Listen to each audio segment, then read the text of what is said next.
चलिए स्टार्ट करते हैं आज की क्लास। आज की क्लास में हम देखेंगे एनालिसिस ऑफ फिनेंशियल स्टेटमेंट से रिलेटेड एमसीक्यूज, जो कि कॉमर्स के बच्चों के लिए बहुत ही महत्वपूर्ण है। उसके साथ साथ जो बच्चे बीकॉम एंट्रेंस का प्रिपरेशन कर रहे हैं उनके लिए भी बहुत हेल्पफुल होने वाला है। तो वीडियो को बिना स्किप किए अंत तक जरूर देखिए। चलिए देखते हैं क्वेश्चन नंबर 1। वित्तीय विश्लेषण की विशेषता है वित्तीय विवरणों में दी गई मदों को feature of financial analysis is to be present the data contained in financial statement in। Option A है सरल रूप में प्रस्तुत करना, इजी फॉर्म। बी है उचित एवं स्पष्ट वर्गों में विभाजित करना। सी है तुलनात्मक रूप में प्रस्तुत करना। डी है उपरोक्त सभी ऑल ऑफ द एबव। तो इसका जो राइट आंसर है वो है all of the above. Question number 2, किसी विश्लेषण को गतिशील माना जाता है। Which analysis is considered and dynamic. Option A है क्षैतिज विश्लेषण, हॉरिजॉन्टल एनालिसिस। बी है शीर्ष विश्लेषण, वर्टिकल एनालिसिस। सी है आंतरिक विश्लेषण, इंटरनल एनालिसिस। डी है बाह्य विश्लेषण, एक्सटर्नल एनालिसिस। तो इसका जो राइट आंसर है वो है ऑप्शन ए क्षैतिज विश्लेषण, हॉरिजॉन्टल एनालिसिस। क्वेश्चन नंबर 3, किस विश्लेषण को स्थिर माना जाता है। Which analysis is considered as static. Option A है क्षैतिज विश्लेषण, हॉरिजॉन्टल एनालिसिस। बी है शीर्ष विश्लेषण, वर्टिकल एनालिसिस। सी है आंतरिक विश्लेषण, इंटरनल एनालिसिस। डी है बाह्य विश्लेषण, एक्सटर्नल एनालिसिस। तो जो स्थिर माना जाता है जिस विश्लेषण को वो है शीर्ष विश्लेषण, वर्टिकल एनालिसिस। तो इसका जो राइट आंसर होगा वो होगा ऑप्शन बी शीर्ष विश्लेषण, वर्टिकल एनालिसिस। क्वेश्चन नंबर 4, कौन सा विश्लेषण केवल एक वर्ष के आंकड़ों पर आधारित होता है। Which analysis is based only on 1 year data. Option A है रोकड़ प्रवाह विवरण, कैश फ्लो स्टेटमेंट। बी है लाभांश विश्लेषण, डिविडेंड एनालिसिस। सी है शीर्ष विश्लेषण, वर्टिकल एनालिसिस। डी है क्षैतिज विश्लेषण, हॉरिजॉन्टल एनालिसिस। तो इसका जो राइट आंसर है वो है ऑप्शन सी शीर्ष विश्लेषण, वर्टिकल एनालिसिस। मतलब जो शीर्ष विश्लेषण होता है वो केवल एक वर्ष के आंकड़ों पर ही आधारित होता है। क्वेश्चन नंबर 5, वित्तीय विवरणों के विश्लेषण का मुख्य उद्देश्य है।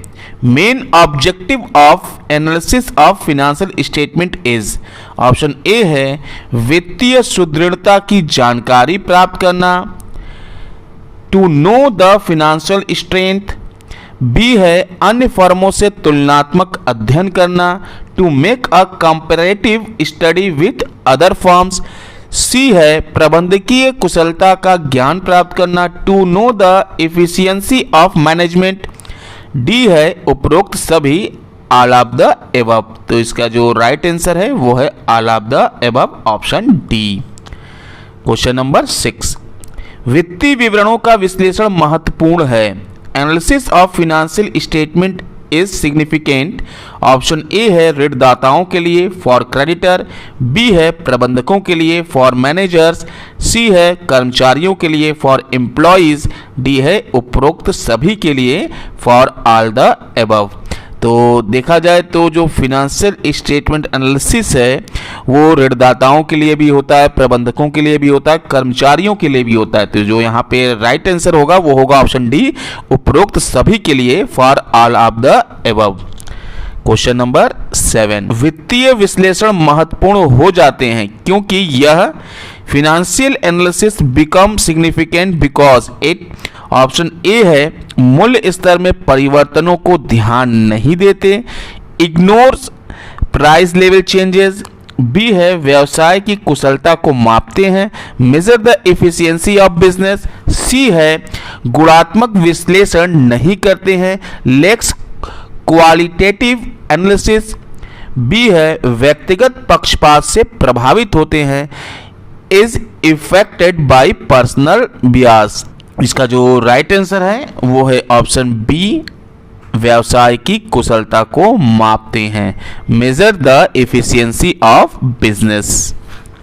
क्वेश्चन नंबर 8, जब व्यवसाय की खराब स्थिति को अच्छा दिखाने का प्रयास किया जाता है तो इसे कहा जाता है। ऑप्शन ए है व्यक्तिगत पक्षपात, पर्सनल बियास, बी है मूल्य स्थिति में परिवर्तन, प्राइस लेवल चेंजेस, सी है ऊपरी दिखावट, विंडो ड्रेसिंग, डी है उपरोक्त सभी ऑल ऑफ द अबव। तो इसका जो राइट आंसर होगा वो होगा विंडो ड्रेसिंग, ऊपरी दिखावट, option C.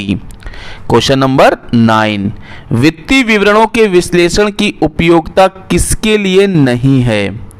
For whom the analysis of financial statement is not significant। Option A है इन्वेस्टर, बी है गवर्नमेंट, सी है एम्बेसडर ऑफ इंडिया और डी है कंपनीज एम्प्लॉय।